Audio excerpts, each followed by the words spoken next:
দুইটা সময় তওবা করে লাভ নাই। একটা হচ্ছে মৌতের যন্ত্রণা শুরু হয়ে গেলে, মৃত্যুর যন্ত্রণা শুরু হয়ে গেলে আগে পা থেকে শুরু হয়ে আস্তে আস্তে গলার দিকে আসে।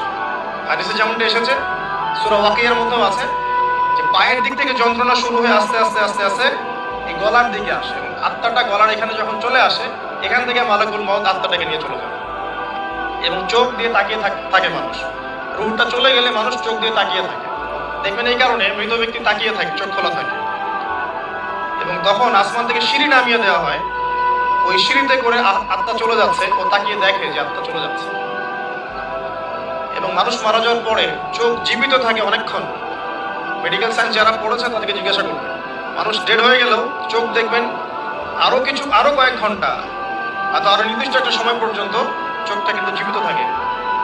এই জন্যে চোখ বন্ধ করে দিতে হয়। যাই হোক, যেটা বলছিলাম যে মৌতের যন্ত্রণা শুরু হয়ে গেলে তওবা করে